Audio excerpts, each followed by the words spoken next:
Hello guys, कैसे हो आप सभी। तो मेरा नाम है संध्या चौहान। आज की वीडियो में हम बात करने जा रहे हैं कानून निर्माण की प्रक्रिया यानी कि लॉ मेकिंग प्रोसेस। इससे पहले की वीडियो में हमने बात की थी लोकसभा और राज्यसभा। लोकसभा और राज्यसभा संसद के जो दो सदन हैं। आज की वीडियो में हम बात करेंगे कि कानून जो है वो कैसे बनता है। आप सभी जानते होंगे सरकार के 3 ऑर्गन होते हैं, यानी कि सरकार के 3 अंग होते हैं, विधानमंडल, कार्यपालिका और न्यायपालिका। विधानपालिका जो कानूनों को बनाती है, विधानमंडल जिसको हम भारत में संसद कहते हैं, और कार्यपालिका जो कानूनों को लागू करती है। उसके बाद न्यायपालिका जो कानूनों की व्याख्या करती है। तो आज हमें सिंपल समझना है कि कानून बनता कैसे है, कानूनों का जो निर्माण है वो होता कैसे है। संसद में कानून निर्माण की प्रक्रिया। संसद में एक विधेयक को अधिनियम बनाने के लिए कई स्तरों से गुजरना पड़ता है, यानी कि पार्लियामेंट में जब एक बिल होता है उसको एक्ट बनाने के लिए कई स्तरों से गुजरना पड़ता है। इन विभिन्न स्तरों को ही कानून निर्माण प्रक्रिया कहा जाता है। भारतीय संविधान के अनुच्छेद 107 से 111 तक कानून निर्माण प्रक्रिया का वर्णन किया गया है। जब हमने प्रेसिडेंट की पावर्स की बात की थी तो उसमें आर्टिकल 111 हमने पढ़ा था। आर्टिकल 111 में क्या था कि राष्ट्रपति के पास वीटो पावर्स थी, यानी कि जब पार्लियामेंट कोई कानून बना देती है और जब वो प्रेसिडेंट के पास जाता है तो प्रेसिडेंट ऑफ इंडिया को कुछ वीटो पावर्स दी गई हैं, जो कि जिनका वर्णन आर्टिकल 111 में है। और भारत के राष्ट्रपति के पास 3 तरह की वीटो शक्ति है। एक निलंबनकारी है, एक पॉकेट वीटो है, एक मेरे ध्यान नहीं है दूसरी, 3 तरह की हैं। विधेयक अब जान लेते हैं। हमने बात की कि 107 से 111 तक जो आर्टिकल हैं भाग 5 में, उसमें कानून निर्माण प्रक्रिया का वर्णन किया गया है। अब जो ये विधेयक होते हैं, जनरल हमने देखा होगा कि हम सभी पढ़ते हैं कि साधारण विधेयक होता है, वित्त विधेयक होता है और एक धन बिल, वो तो इसी में आ जाता है। तो इससे जानने से पहले हमें ये जानना होगा कि आम तौर पर विधेयक जो बिल होते हैं वो कितने तरह के होते हैं। एक होता है सरकारी विधेयक यानी कि पब्लिक बिल, जो एक मंत्री द्वारा पेश किया जाता है संसद में। दूसरा होता है प्राइवेट बिल, यानी कि ऐसा विधेयक जो एक मंत्री द्वारा पेश नहीं किया जाता बल्कि कोई दूसरा सदस्य उसको पेश करता है, वो कहलाता है प्राइवेट बिल। अब जो सरकारी विधेयक होते हैं, जो पब्लिक बिल होते हैं, वो 2 प्रकार के होते हैं।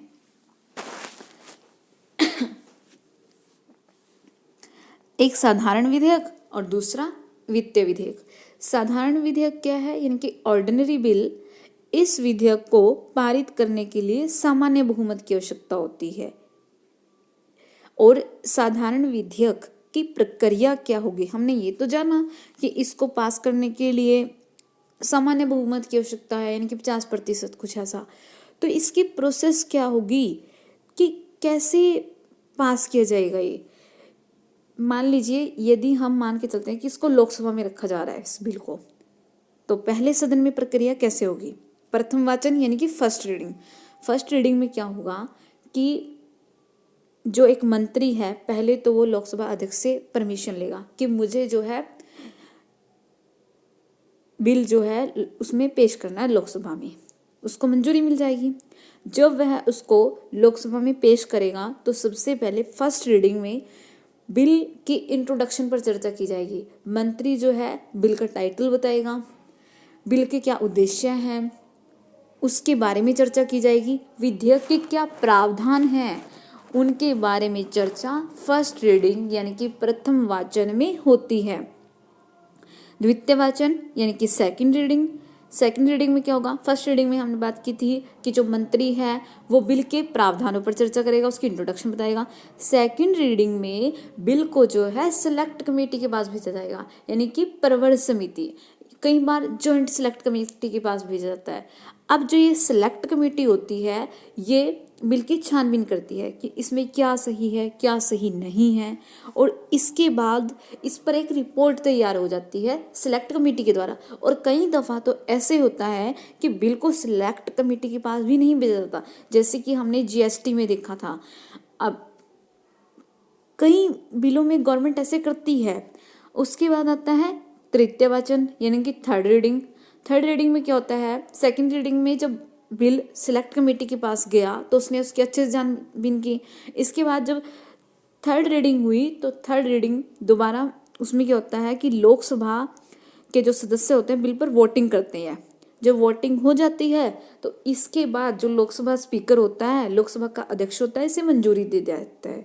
मंजूरी कैसे दे देता है, यानी कि उस बिल पर अपने हस्ताक्षर कर देता है। और इस पूरी प्रक्रिया होने के बाद यानी कि तीनों वाचन पूरे होने के बाद, तीनों रीडिंग पूरी होने के बाद बिल को जो है दूसरे सदन में भेजा जाता है। दूसरा सदन यानी कि राज्यसभा। पहले फर्स्ट रीडिंग, सेकंड रीडिंग, तीनों रीडिंग पूरी कंप्लीट हो गई लोकसभा में। इसके बाद जब ये राज्यसभा में जाएगा, लोकसभा अध्यक्ष के साइन होने के बाद वहां पर भी तीनों वाचनों को फॉलो किया जाएगा, यानी कि वही प्रक्रिया दूसरे सदन में फॉलो की जाएगी जो पहले सदन में थी।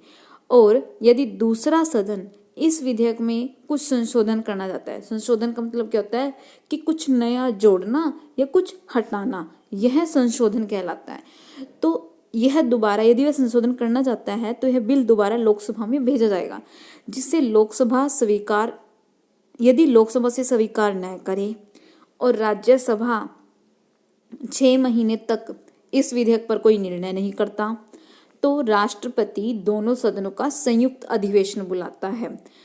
संयुक्त अधिवेशन का मतलब क्या है, जब किसी विधेयक को लेकर दोनों सदनों में कोई गतिरोध की स्थिति उत्पन्न हो जाए, यानी कि एक सदन कह रहा है कि ये बिल सही है, दूसरा सदन कह रहा है कि ये बिल सही नहीं है, तो उसको उस गतिरोध को दूर करने के लिए राष्ट्रपति जो है दोनों सदनों का संयुक्त अधिवेशन बुला सकता है आर्टिकल 108 के तहत। और इस अधिवेशन की अध्यक्षता लोकसभा अध्यक्ष करता है। फिर यहाँ वोटिंग होती है। यह सब होने के बाद बिल जो है राष्ट्रपति के पास जाता है।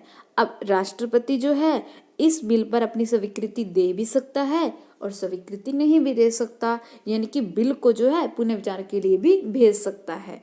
और जब राष्ट्रपति इस बिल पर अपने हस्ताक्षर कर देते हैं तो वह एक कानून का रूप ले लेता है। तो ये थी साधारण विधेयक की प्रक्रिया कि जो साधारण विधेयक होता है, जनरल बिल होता है, वो कैसे बनता है। पहले लोकसभा में जाएगा, लोकसभा में तीनों रीडिंग को फॉलो किया जाएगा, फिर उसके बाद लोकसभा स्पीकर के साइन होने के बाद उसको सेकंड चैम्बर में भेजा जाएगा, यानी कि दूसरे सदन में भेजा जाएगा। जब दूसरे सदन यानी कि दोनों सदन में कोई गतिरोध की स्थिति उत्पन्न हो तो प्रेसिडेंट ऑफ इंडिया संयुक्त अधिवेशन बुला सकते हैं। इसके बाद फिर उसको राष्ट्रपति के पास भेजा जाएगा उस बिल को। जब वह साइन कर देंगे तो यह एक कानून का रूप ले लेता है। अब आगे जानते हैं कि वित्त विधेयक क्या है। वित्त विधेयक, सभी धन विधेयक तो वित्त विधेयक होते हैं, लेकिन सभी वित्त विधेयक धन विधेयक नहीं होते। धन और वित्त विधेयक पर अंतिम निर्णय लोकसभा अध्यक्ष करता है। कह रहा है कि जितने भी धन विधेयक होते हैं वो तो वित्त विधेयक होते हैं, लेकिन सभी वित्त विधेयक धन विधेयक नहीं होते। और कोई विधेयक धन विधेयक है या वित्त विधेयक है, इसका निर्णय लोकसभा स्पीकर करता है। अब जान लेते हैं धन विधेयक के बारे में। धन विधेयक की आर्टिकल 110 में धन विधेयक की परिभाषा है, यानी कि संचित निधि से धन निकालना, डालना, विदेशी ऋण लेना देना, कर लगाना और कम करना, इन सभी को जो है धन विधेयक कहा गया। और इसकी परिभाषा आर्टिकल 110 में है। जब भी धन विधेयक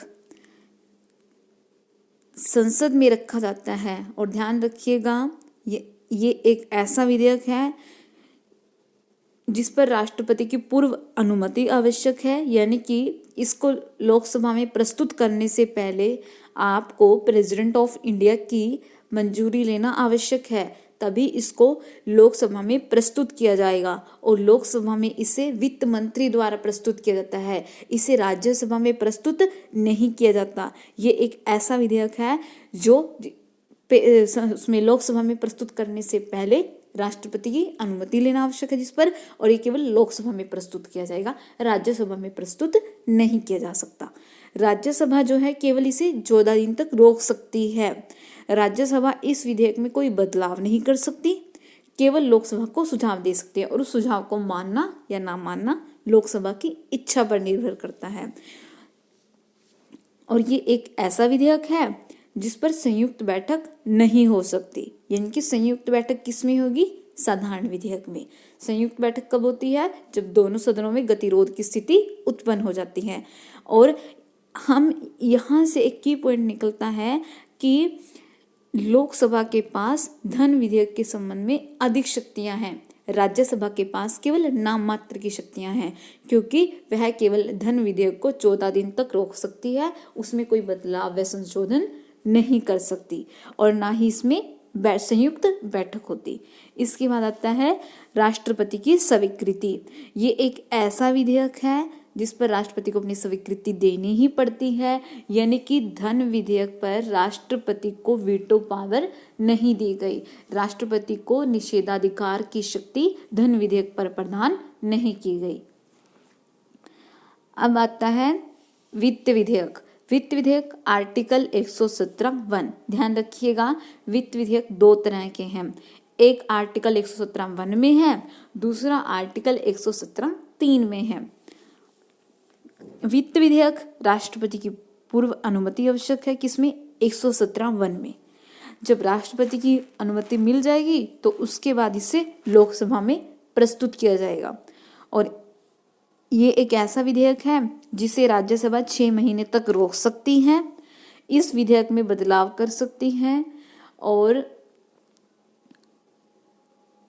फिर बदलाव यानी कि कुछ जोड़ सकती है या कुछ हटा सकती है, और इसमें संयुक्त बैठक भी हो सकती है, क्योंकि देखिए जब राज्यसभा इसमें कुछ बदलाव करेगी तो लोकसभा उसको नहीं मानेगी, तो दोनों सदनों में गतिरोध की स्थिति उत्पन्न हो जाएगी, और जब गतिरोध की स्थिति उत्पन्न हो जाएगी तो उस समय क्या होगा कि राष्ट्रपति जो है संयुक्त बैठक बुला सकता है। इसके बाद राष्ट्रपति की स्वीकृति।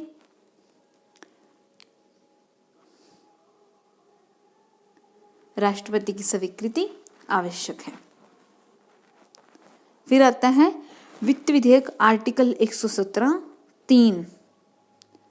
राष्ट्रपति की पूर्व अनुमति आवश्यक नहीं। देखिए आर्टिकल 117(1) क्या कह रहा था कि राष्ट्रपति की पूर्व अनुमति आवश्यक है, 117(3) क्या कह रहा है कि राष्ट्रपति की पूर्व अनुमति आवश्यक नहीं है। और वित्त विधेयक 117(3) एक ऐसा विधेयक है जो संसद के किसी भी सदन में प्रस्तुत किया जा सकता है। जरूरी नहीं है कि वो पहले लोकसभा में प्रस्तुत होगा, नहीं, इसे आप राज्यसभा में भी प्रस्तुत कर सकते हो, और राज्यसभा इसे भी 6 महीने तक रोक सकती है।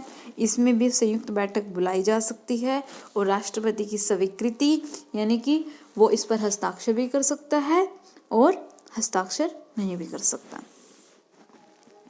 तो ये था वित्त विधेयक आर्टिकल 117(1) और 117(3). इसके बाद आता है संविधान संशोधन विधेयक, यानी कि जब कुछ संविधान के कुछ भाग या कुछ आर्टिकल में हम संशोधन करें, संशोधन यानी कि कुछ उसमें नया जोड़ना या कुछ हटाना, वो संशोधन कहलाता है, और इसे पारित करने के लिए दोहरे बहुमत की आवश्यकता होती है। दोहरे बहुमत का मतलब क्या है कि जैसे कुल संख्या का 50% + 1, और जितने वहाँ पर उपस्थित हैं 2/3 का उपस्थित का 2/3 बहुमत। और संविधान संशोधन विधेयक किसी भी सदन में रखा जा सकता है, लोकसभा या राज्यसभा, और इसमें बैठक नहीं बुलाई जा सकती। राज्य विधानसभाओं को संशोधन प्रक्रिया आरंभ करने का अधिकार नहीं है। संविधान संशोधन विधेयक एक ऐसा विधेयक है जिसे केवल जिसमें केवल संशोधन संसद ही कर सकती है। राज्य विधानसभा को संशोधन प्रक्रिया आरंभ करने का अधिकार नहीं है। राष्ट्रपति की स्वीकृति, राष्ट्रपति अपनी स्वीकृति देने से मना नहीं कर सकता। एक तो धन विधेयक हो गया, एक संविधान संशोधन विधेयक। ये दो ऐसे विधेयक हैं जिन पर राष्ट्रपति अपनी स्वीकृति देने से मना नहीं कर सकता। तो आज की वीडियो में हमने बात की कि संसद में जो कानून है वो कैसे बनता है, उसकी प्रक्रिया क्या होगी, चाहे वो साधारण विधेयक हो, धन विधेयक हो, वित्त विधेयक हो या संविधान संशोधन विधेयक। और ये कानून निर्माण की प्रक्रिया आपको समझनी बहुत ज़रूरी है। तो आज की वीडियो में इतना ही। So thank you so much. और प्लीज़ आप सभी मेरे चैनल को लाइक, सब्सक्राइब और शेयर करना ना भूलें।